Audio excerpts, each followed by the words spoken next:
आपल्या तालुक्यामध्ये शेतकरी चळवळीचा इतिहास तसा खूप जुना आहे, परंतु मागील 2-3 वर्षामध्ये थोडाफार दर मिळाल्यामुळं आपण त्या ठिकाणी आंदोलन केलेलं नव्हतं. परंतु याचा अर्थ असा नाही दादा की आम्ही आंदोलन करायचं विसरलोय किंवा आम्ही कोणाच्या तर काकत जाऊन बसलोय. आम्ही शेतकऱ्याच्या पोटाला जन्मलेली औलाद आहे. जरी आमच्यावर कोण टीका टिप्पणी सोशल मीडियात करत असेल तर त्या सगळ्यांना माझं सांगणं आहे, कारखान्याचा संचालक असलो तरी सुद्धा मी आज रस्त्यावर आहे. परंतु तुम्ही शेतकऱ्याच्या पोटाला येऊन सुद्धा घरी बसून सोशल मीडियावर कमेंट करू नका, तर या चळवळीच्या ऊस दराच्या आंदोलनात सामील व्हा. आज उपोषणाचा 4था दिवस आहे. उपोषण करते समाधानदादा फटे असतील, बाळासाहेब जगदाळे असेल, राहुल पवार असेल, आमचा गणेश लामकाने असेल, यांची प्रकृती खालावत जाते. कालपासून आरजेडीचे प्रतिनिधी आले, तहसीलदार साहेब आले, यांनी फक्त एकच सांगितलं की तुम्ही उपोषण थांबवा, उपोषण सोडा, तुमच्या प्रकृतीची काळजी घ्या. या लोकांना माझा एक प्रश्न आहे, आमची शेतकऱ्याची पोरं इथं उपासापाशी मरायसाठी आले ती का? त्यांना काय इथं आत्महत्या करायची आहे का? तुम्ही जर अशा प्रकारे आमचा प्रश्न न लक्षात घेता आम्हाला उपोषण सोडायचे सल्ले देत असाल तर तुमच्या सुद्धा ऑफिसला येऊन आम्ही आता कुलप लावल्याशिवाय स्वस्थ बसणार नाही, हे तुम्ही ध्यानात ठेवा. आम्ही इथं उपोषणाला बसलोय आमच्या उसाला दर पाहिजे म्हणून, आणि तुम्ही इथं आम्हाला सल्ला देताय उपोषण सोडा म्हणून. म्हणजे आजार हाल्याला इंजेक्शन पकारीला द्यायचं हे प्रशासनाचं काम चालू आहे.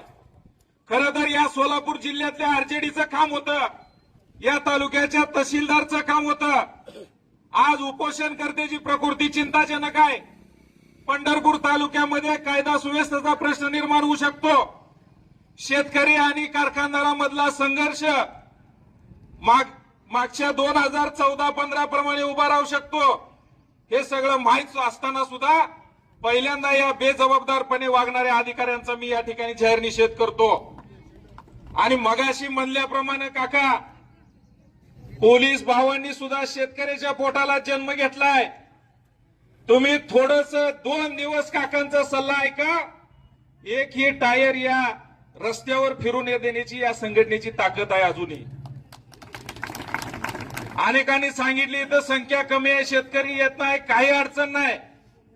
आपला एक मावळा 100-100 भारी आहे, आणि ह्या मावळ्यांनीच आतापर्यंत लढाई लढलेली आणि जिंकलेली आहे. या साखर कारखान्याच्या सगळ्या चेअरमन लोकांना माझी विनंती आहे, शेतकरी आणि शेतकरी संघटना वावगं तुमच्याकडे काही मागत नाही. कारण आज खताचे दर असतील, औषधाचे दर असतील, मशागतीचे दर असतील, हे सगळे गगनाला भिडलेले आहेत.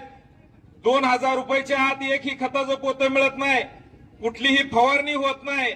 मग अशा परिस्थितीत जर तुम्ही 2800 रुपये दर दिला तर त्या शेतकऱ्याने शेती कशी करायची?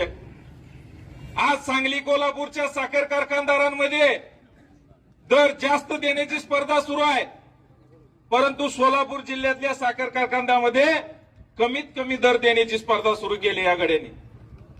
जरी आम्ही एखाद्या संस्थेत पदाधिकारी असलो तरी सुद्धा त्या ठिकाणी शेतकऱ्याचे प्रतिनिधी म्हणूनच काम करतोय. आणि आमच्या चेअरमनना सुद्धा आम्ही सातत्याने या ऊस दरावर तोडगा काढण्यासाठी आम्ही बोलणी करतोय. इथं आमचे गाजरे संचालक आहेत, काळे संचालक आहेत. कारण शेतकरी हित आम्ही सातत्याने जपत आलोय. आणि जर प्रसंगी तुम्ही आमची दखल घेणार नसेल, आमच्या शेतकऱ्याच्या पोरांची उपोषणाची तुम्ही जर थट्टा करणार असेल, तर या प्रशासनाला पुढील 2 दिवसामध्ये या पंढरपूर तालुक्यामध्ये कायदा आणि सुव्यवस्थेचा प्रश्न निर्माण झालेला दिसेल. मग आमच्यावर कोणते गुन्हे दाखल करायचे तेवढे करा. आम्ही कुठल्या गुन्ह्याला भिणारी माणसं नाही. गेल्या 15 वर्ष झाले या शेतकरी चळवळीत आम्ही काम करतोय. आमच्यावर अनेक गुन्हे दाखल आहेत, आम्ही त्याची कधी फिकीर केलेली नाही. परंतु आमचं जे म्हणणं आहे, आमचं जी मागणी आहे ती तुम्ही या साखर कारखानदाराची मिटिंग घेऊन त्या ठिकाणी सोडवण्यासाठी प्रयत्न करण्याऐवजी तुम्ही जर आम्हाला वारंवार इथं उपोषण सोडा म्हणून सांगायला आला तर या तालुक्यात आम्ही तांडव वाटल्याशिवाय सोडणार नाही. भावांनो, बोलण्यासारखं खूप आहे, परंतु वेळ खूप झाली. अजून माझ्या नंतर बोलणारे वक्ते आहेत. त्यामुळं या जिल्ह्याचे पालकमंत्री असतील, या सगळ्या परिसरातले साखर कारखान्याचे चेअरमन असतील, या सर्वांना, या प्रशासनाला, तहसीलदारांना, आरजेडींना, सगळ्यांना माझी हात जोडून विनंती आहे, शेतकऱ्याच्या संयमाचा अंत बघू नका.